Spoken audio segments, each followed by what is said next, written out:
Bonjour et bienvenue sur la chaîne Réflexion Santé Naturopathie avec Jean-Brice Yvan. Alors aujourd'hui une vidéo très spéciale puisqu'il s'agit pour la première fois pour moi de commenter les propos d'une personne connue dans le monde des médecines naturelles puisqu'il s'agit du professeur Henri Joyeux, personnage assez sulfureux mais direct, franc et je trouve qu'il a un regard sur les médecines alternatives intéressant et ce qui est d'autant plus intéressant c'est qu'il vient du milieu de l'allopathie, il était cancérologue et il a effectivement un petit peu retourné sa veste tout en... alors ce terme est un petit peu exagéré puisque ça reste un cancérologue, même s'il ne pratique plus aujourd'hui, et il sait discerner ce qui relève de la cancérologie bien sûr et de l'hygiène de vie. Alors l'objectif n'est pas de critiquer ce personnage ou de au contraire le conforter dans ses propos, c'est tout simplement de vous permettre à travers une analyse de ses propos de mener une réflexion profonde sur votre conception de la santé, de comprendre certaines choses et d'apprendre à vous positionner pour mieux connaître et comprendre la physiologie humaine. On va revenir dans cette vidéo sur la notion d'aliment miracle. Existe-t-il des aliments guérisseurs? Est-ce qu'un aliment, une plante ou une technique naturelle comme la respiration, l'exercice physique, le massage, l'acupuncture, etc. peut vous guérir? En fait, c'est peut vous aider et participer à votre guérison. Si vous croyez que une plante, un aliment va vous guérir, c'est que vous niez le principe de l'auto-guérison, de la notion de force vitale, que vous ne comprenez pas encore cette notion-là, et surtout, vous ne comprenez pas l'intérêt et le sens de la maladie. Alors si comme moi vous êtes causaliste ou vitaliste et que vous pensez que les maladies ont un sens, alors une maladie est toujours l'effort que fait le corps pour guérir. Que ce soit une inflammation chronique ou aiguë, une maladie infectieuse, même une perte de fonction nerveuse, il y a une cause et les symptômes observés ne sont que des manifestations de votre force vitale. Même quand j'ai de la fièvre, même quand je suis pas bien, c'est mon corps qui tente de rééquilibrer les choses. Donc si vous dites je prends du jus de citron pour guérir mon foie, du charbon actif pour guérir mes intestins, du curcuma pour soigner mes inflammations. Alors c'est que vous considérez vos symptômes comme des dérèglements, des faiblesses immunitaires, et votre approche est la même que celle de la médecine allopathique, qui ne s'intéresse qu'aux symptômes, qui ne s'intéresse qu'à lutter contre quelque chose, et qui ne comprend pas, qui ne s'intéresse pas aux causes de ces symptômes. Vous allez accuser un virus, une bactérie, une réaction inflammatoire trop forte, sans vous intéresser à ce qui a permis à votre organisme d'en arriver là. Alors quand vous dites « je prends telle plante pour lutter contre mon mal de gorge », « je prends de l'ail pour lutter contre les infections », je mets du froid pour enlever l'inflammation, je me bourre de jus d'orange ou d'acérola ou de vitamine C en comprimé pour faire passer mon rhume. Vous ne faites que de l'allopathie avec des méthodes dites naturelles. Vous luttez contre. Donc ce n'est pas du tout la même chose que accompagner un processus autoguérisseur. Et vous allez voir que la conception d'Henri Joyeux reste figée sur cette approche médicale. Alors, quand vous choisissez une plante, une vitamine, un aliment, vous ne faites qu'apporter à votre corps des molécules, des nutriments, des principes actifs. Ce n'est pas parce que vous vous bourrez de vitamine C que vous allez diminuer certains symptômes. La plupart du temps, c'est votre corps qui, sous contrôle du cerveau, crée ce symptôme. Pourquoi il s'embêterait à faire disparaître un symptôme qui est utile pour lui uniquement parce que vous prenez tel ou tel aliment? Ça n'a aucun sens. Si vous dites « je prends cette huile essentielle pour détruire les méchants microbes et faire passer ma fièvre ou diminuer ma toux », alors c'est que vous considérez ces symptômes soit comme le fait d'un microbe qui vous agresse, microbe plus fort que votre immunité, là vous êtes dans une vision allopathique, dans ce sens-là, prenez votre huile essentielle, effectivement, elle jouera ce rôle d'antibiotique, mais soit vous considérez le fait que la présence de cette infection est liée au déséquilibre du terrain, donc là le microbe trouve un terrain propice à son développement et à ce moment-là, pourquoi le détruire, lui, alors qu'il faut travailler sur le terrain. Et troisième point de vue, soit le microbe a un rôle au contraire nettoyeur, on va le considérer comme un éboueur du corps, voire un réparateur. C'est la théorie virale du décodage, décodage biologique en infectiologie. Le virus cède son ADN pour reconstruire des tissus. Donc là encore, pourquoi chercher à détruire un allié? Alors attention, Parfois, nos réactions inflammatoires sont très fortes, les fièvres très élevées, il y a de l'insuffisance respiratoire, il n'y a pas assez de vitalité. Et donc là, à ce moment-là, quand la vie est en danger, bien sûr que des médicaments antisymptomatiques, des antibiotiques seront nécessaires. Maintenant, quand c'est viral, vous savez que c'est plus compliqué. Mais regardez comment vous fonctionnez. En hiver, pour ne pas tomber malade, vous vous dites qu'une cure d'acérola, d'échinacea, pour vous préserver de la grippe, ou de curcuma, pour vous préserver d'une inflammation, etc., vous seront utiles. Là, si vous raisonnez comme ça, c'est que vous avez peur de la maladie et de son inconfort. Vous ne faites pas non plus confiance à votre organisme, qui est toujours le créateur de ces symptômes, de ces inflammations, de ces fièvres, de ces toux, etc. Vous niez le fait que vous avez besoin de passer par cette maladie infectieuse, qui est le moyen peut-être de supporter certaines situations, certains stress pour lesquels vous vous sentez dépassé au quotidien. On est sur la théorie du décodage biologique, bien sûr, vous n'êtes pas obligé d'y adhérer. Et sinon, troisième point, vous entravez peut-être en plus certains processus réparateurs, même si le corps finit toujours par guérir sans médication. Lorsque vous utilisez par exemple des huiles essentielles qui vont empêcher l'action de certains virus à certains moments ou certaines bactéries, eh bien peut-être que vous entravez un processus voulu par l'organisme. Alors voilà pourquoi je ne cautionne pas le discours classique autour des médecines naturelles, alors qu'elles peuvent entraver certains processus guérisseurs, surtout quand elles sont mal utilisées, mal comprises. Surtout quand on pense faire de la prévention, alors qu'on ne peut pas prévenir une maladie par des molécules. Je ne vais pas m'étendre là-dessus encore aujourd'hui, je le fais souvent en séminaire. Alors nous sommes là au cœur d'un débat essentiel déjà abordé dans certaines vidéos sur ce qu'est la maladie et la santé. Quand j'entends qu'un enfant fait des rhinites, des angines à répétition ou des bronchites à répétition, comme c'était mon cas enfant ou adolescent ou même jeune adulte, et qu'on vous dise, ben voilà, c'est parce qu'il fait ces inflammations ou ces maladies respiratoires à répétition qu'il est en mauvaise santé. C'est que vous n'avez absolument pas compris ce qu'est la santé.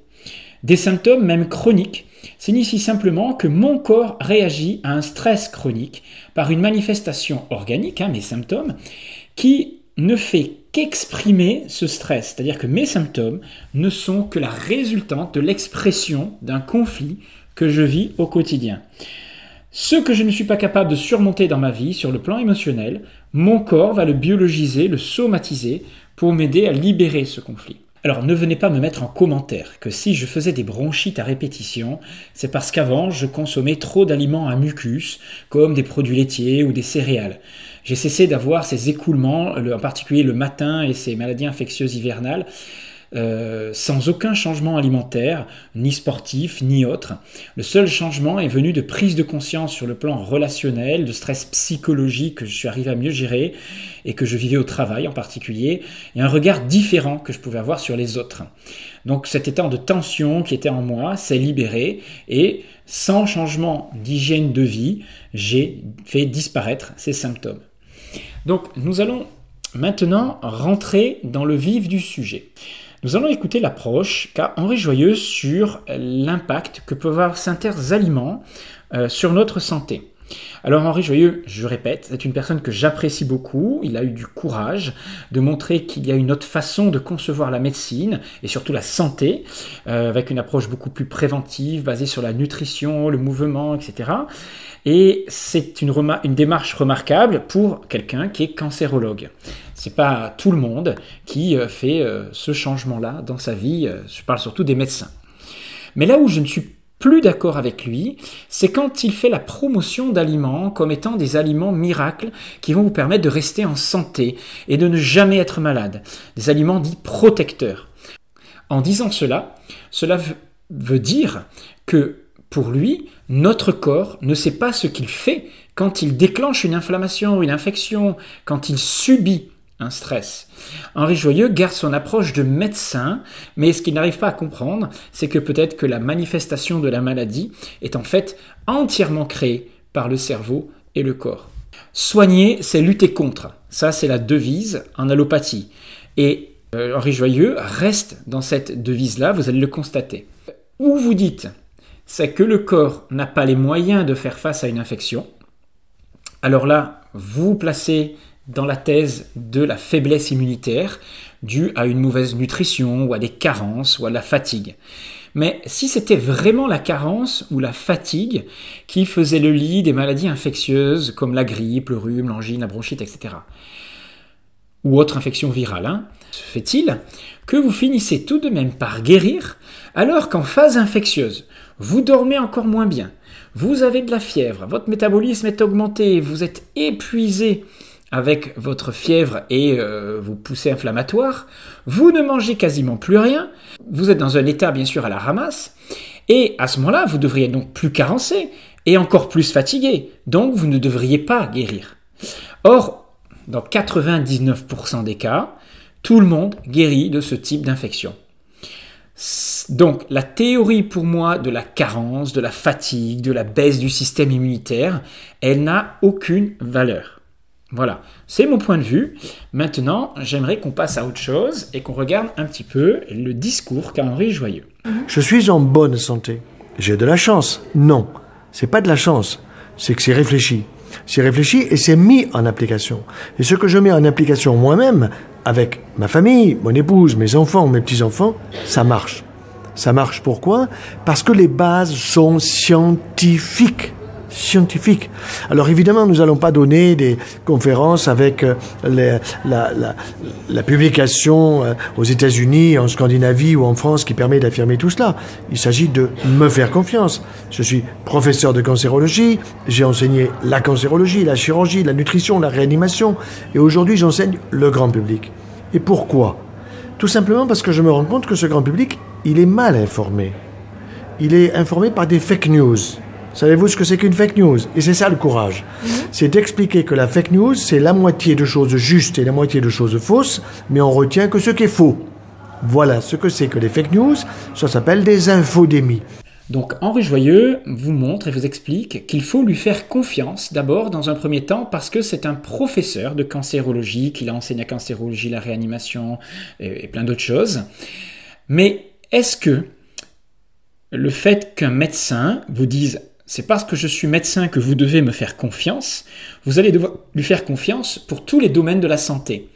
En matière de nutrition, je crois que le nombre d'heures d'enseignement de la nutrition pour les médecins, c'est de l'ordre de 8 heures dans leur cursus. Ça n'a pas évolué beaucoup ces dernières années. Donc, pour moi, un médecin qui me parle de nutrition n'est absolument pas crédible. Henri Joyeux, c'est un spécialiste du cancer, un spécialiste du traitement, des diagnostics, mais il n'est pas non plus un spécialiste de l'approche causaliste des cancers, même s'il vous dit qu'il a lu plein de revues, etc., etc. Alors, si vous consultez, par exemple, des documents scientifiques sur la relation entre cancer et nutrition, cancer et climat, cancer et pollution, cancer et psychologie, est-ce que vous allez vraiment trouver un consensus? Qui dit vrai? Quelles données scientifiques va-t-on prendre pour échafauder une théorie et affirmer une vérité? Si je fais une recherche sur PubMed entre la relation entre cancer et pollution, je vais trouver des dizaines d'études qui vont montrer cette corrélation. Et puis si je prends d'autres études, ça va me montrer l'inverse. Donc quand on vous dit tout est scientifique, quand il vous dit je m'appuie sur des données scientifiques, cela ne veut strictement rien dire. Vous avez des études qui ont montré les effets salutaires des antioxydants contre les cancers, et puis dans les années 90, il y a une étude qui a montré que si vous donniez des antioxydants comme de la vitamine A sous forme de gélules, à des patients qui fumaient, vous avez plus de chances, de risque de développer un cancer. Donc, il est très très compliqué de ne pas avoir de biais dans ces études, de maîtriser tous les paramètres. Alors, Joyeux est un spécialiste des traitements, accompagnement en allopathie du cancer. Ses compétences, pour moi, s'arrêtent là, même s'il a beaucoup lu en nutrition et qu'il divulgue beaucoup d'informations intéressantes. Mais de tout ce qui concerne la phyto, l'orthomoléculaire, les techniques par le froid, le chaud, tout ça, peut-être qu'il a des connaissances. En tout cas, il en parle un petit peu moins que la nutrition. Mais même en nutrition, je trouve que ce qu'il affirme est un petit peu, on va dire, simpliste et réductionniste. Et je vais m'expliquer par la suite en vous montrant des exemples. Je reviens juste sur une chose. Il dit que moi, je n'ai pas la chance d'être en bonne santé, j'ai mis dans mon assiette ce qui me permet d'être en bonne santé. Mais à aucun moment, il vous explique ce que c'est que d'être en bonne santé. Est-ce qu'être en bonne santé pour un médecin, c'est simplement ne pas avoir de symptômes? C'est assurer sa vie quotidienne simplement sans aller chez le médecin? Ou est-ce que c'est être capable de soulever 100 kg squat? Ou est-ce que c'est avoir des taux de cholestérol qui sont compris entre ça et ça? Ou est-ce que c'est être capable de courir 10 km en moins d'une heure? Etc., etc. Donc je vous renvoie à cette définition de la santé, parce qu'avant de parler de nutrition et santé, il faudrait définir ce qu'est la santé, et non pas simplement en termes d'absence de symptômes. Alors, il vous dit qu'il enseigne le grand public, il partage effectivement beaucoup d'informations, et je trouve que c'est très bien qu'il le fasse, mais il faut voir quel type d'informations il fait circuler. Et il vous parle de fake news, en expliquant qu'il y a dans certaines informations des parties vraies et des parties fausses, où il n'oublie de vous dire certaines fois de l'omission. C'est-à-dire qu'on ne vous parle que d'un aspect, par exemple d'un aliment, et on vous oublie de dire que cet aliment, il a d'autres inconvénients. Il a des points positifs, mais aussi des points négatifs. Alors, c'est justement ce qu'il va faire par après. Et je vous montre en fait que dans ce discours, il y a un risque. Là, regardez juste, je vous montre cet extrait. Alors, vous m'avez demandé 5 aliments, 6 aliments. On y va. 5 aliments, le top 5 pour être en pleine forme et pour pouvoir justement accomplir nos objectifs, parce que Bien finalement, sûr. c'est le carburant principal. Tout à fait. 1, fruits et légumes. Ok. Pourquoi? Frais, de saison et bio. Agriculture biologique de proximité. Nous sommes en ce moment en Belgique. Je ne vais pas vous dire d'aller prendre des fruits du Languedoc-Roussillon, mais pour prendre des oranges et des mandarines, il faut aller en Espagne ou il faut aller au Maroc, n'est-ce pas? Bon, ça, c'est logique. Mais vous prendrez du bio. Et du bio labellisé correctement. C'est-à-dire pas du bio de tricherie. Parce qu'il y a aussi de la tricherie. Bon. Ensuite, fruits et légumes, pourquoi? Parce que vous avez des fibres, parce que vous avez le meilleur sucre, parce que vous avez les oligoéléments, parce que vous avez de l'eau. Voilà, donc là on est sur le combat de base d'Henri Joyeux, consommer des fruits et des légumes, ça c'est la base. Alors bio, bien sûr, pas de souci, on ne va pas remettre en cause le fait de manger du vrai bio, et il a raison qu'il y a beaucoup de faux bio. Pourtant, quand on écoute ce discours, on a l'impression que si on ne consomme pas suffisamment de fruits et de légumes tous les jours, on va être en mauvaise santé. Notre immunité va être plus faible, etc. Pourtant, n'y a-t-il pas des personnes qui vivent quasiment sans fruits ni légumes dans le monde? Les Inuits à une époque, les Yakoutes, les pays mongols n'ont pas de fruits et de légumes dans leur alimentation. Les gens qui ont des régimes cétogènes pendant plusieurs années ne consomment pas de fruits et légumes, n'ont pas de problème de carence ou quoi que ce soit et sont en grande santé. Je ne vais pas revenir sur le mythe des fruits et des légumes, leur importance, etc. J'ai déjà fait des vidéos autour de ça. Par contre, il vous explique que les fruits et légumes contiennent des minéraux, des vitamines, oui, mais on est loin d'avoir là des éléments facilement assimilables pour l'organisme. Bien sûr qu'on va trouver du potassium en grande quantité, de la vitamine C, etc. Mais on va trouver peu de certains minéraux dans les fruits et les légumes. Le zinc, le fer par exemple, même le magnésium, ce ne sont pas des choses évidentes à trouver dans les fruits et les légumes. Et pourtant, quand il présente ça comme ça, on a l'impression qu'il y a tout dedans. Et surtout, il oublie de vous dire que la forme dans lesquelles sont ces minéraux, déjà elles sont prises dans des fibres, dans la matrice, et ensuite il faut bien comprendre que les fruits et légumes contiennent aussi des antinutriments, on en a déjà assez parlé, et ces antinutriments empêchent l'absorption de minéraux, de vitamines, au niveau intestinal. Alors, la concentration en minéraux en vitamines n'est pas aussi importante que vous pouvez l'imaginer dans les fruits et les légumes. Moi aussi, je l'ai cru pendant très longtemps. Je vous renvoie pour ça aux vidéos tournées par Jérémy de Vitali TV, qui viendra d'ailleurs défendre sa vision autour de l'alimentation, des régimes, sur le séminaire que je propose donc en fin du mois de mai, 27 au 29 mai, consacré à l'alimentation cétogène, à la primal diète, à plein de choses. Voilà, c'est 3 jours d'immersion. Vous verrez aussi Cécile de Crescendo Vita. Tous les renseignements sont en bas de cette vidéo. D'autre part, est-ce que les fruits et les légumes vont être bons pour tout le monde? Une personne qui souffre d'irritation intestinale, du leaky gut syndrome, syndrome d'hyperperméabilité intestinale, ne va pas pouvoir consommer de fruits et de légumes, encore moins avec la peau qui contiennent énormément de lectine, de pépins qui sont très agressifs. Donc, tout ça, il ne vous l'explique pas. C'est-à-dire que pour lui, peut-être qu'il vous dit que les bénéfices sont meilleurs que les inconvénients de ces légumes et de ces fruits, mais la question, c'est il faut individualisé. Tout le monde ne va pas pouvoir bénéficier des intérêts des fruits et des légumes. D'autre part, il cite à un moment donné la notion de bon sucre. Il y a du fructose, c'est un bon sucre. Alors, la concentration des fruits d'aujourd'hui est très élevée par rapport aux fruits de nos ancêtres. Ils ont été sélectionnés pour contenir, pour leur saveur et leur teneur en sucre. Il faut savoir qu'aujourd'hui, un fruit est composé moitié de fructose, moitié de glucose. Or, ce fameux bon sucre dont il parle, ce fameux fructose, en fait, n'est pas un bon sucre du tout. Il faut bien comprendre que, à petite échelle et contenu dans la fibre, ce sucre ne posera pas de problème. On est bien d'accord qu'il s'agit d'un sucre cellulaire contenu dans la matrice de l'aliment. Une grande partie va être éliminée par les fibres dans l'intestin, enfin une petite partie, donc on n'assimile déjà pas tout, mais une partie va quand même être assimilée. Et il faut bien savoir que ce fructose se transforme dans l'organisme en triglycérides. C'est le seul sucre qui n'est pas transformé, métabolisé par vos cellules. Ça veut bien dire que c'est une molécule à part, différente des autres sucres naturels. J'y reviendrai quand je commenterai ce qu'il dit sur le miel juste après. Donc, il ne vous parle pas des risques de fermentation de ce sucre, il ne vous parle pas des risques d'agression des fibres, il ne vous parle pas des risques d'agression des lectines, etc., contenus dans les fruits et des légumes. Donc, à travers un discours très bateau, qui semble banal, et qui même a créé un consensus, je veux dire, personne, à part très très peu de personnes, vont vous dire, voilà, les fruits et légumes, c'est pas des aliments naturels, qu'il faut ne pas consommer, au contraire, consommer tous les jours, 5 fruits et légumes, voilà.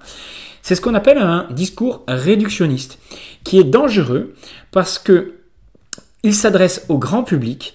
Or, dans le grand public, vous avez des personnes qui ne doivent pas consommer beaucoup de fruits et de légumes, même très peu, voire quasiment pas. Donc, en omettant certaines informations, il fait exactement ce qu'il dénonce, de la fake news, une part de vérité.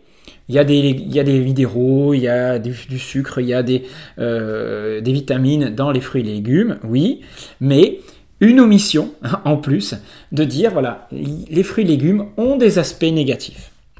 Alors attention, moi aussi, quand on est dans un discours comme ça pour le grand public, on peut omettre certaines choses, mais à aucun moment donné dans son discours, il ne revient sur les effets négatifs des produits céréaliers, des légumineuses, même des fruits et des légumes, sur les lectines, sur les antinutriments, sur leur défaut d'assimilation, leur agressivité pour les muqueuses. Il n'a pas cette connaissance, du moins sur les dernières vidéos que j'ai vues, peut-être que récemment il s'y intéressait. Donc, ce n'est pas parce que c'est une personne importante, ce n'est pas parce que c'est une personne qui a pignon sur rue que vous devez tout ingurgiter sans prendre un peu de recul et vous dire que peut-être, écoutez, il peut se tromper ou du moins ne pas tout dire. Alors, je vais m'arrêter là et je commenterai pour la prochaine vidéo d'autres informations. Alors bien sûr, ne me tombez pas dessus en disant c'est Henri Joyeux, il sait ce qu'il dit, etc. Qui tu es toi pour le critiquer, etc. Je ne le critique pas. J'ai repris simplement une parole, une affirmation. Les fruits et les légumes, c'est la base de l'alimentation pour la santé. Voilà, moi je vous dis que pour certaines personnes, ça ne l'est pas. C'est tout. Maintenant, je vais vous montrer dans la prochaine vidéo qu'il peut dire aussi beaucoup entre guillemets de bêtises, de choses qui ne sont pas vraies, qui ne sont pas vérifiées physiologiquement et qui peuvent induire certaines personnes en erreur. Voilà, mais pour l'instant, je ne vous dis rien. Je vous dis à très bientôt. Merci d'avoir écouté ce petit podcast et je reviens vers vous très prochainement pour la suite donc de cette analyse de Henri Joyeux. À très bientôt. C'était Jean-Brice Stivan.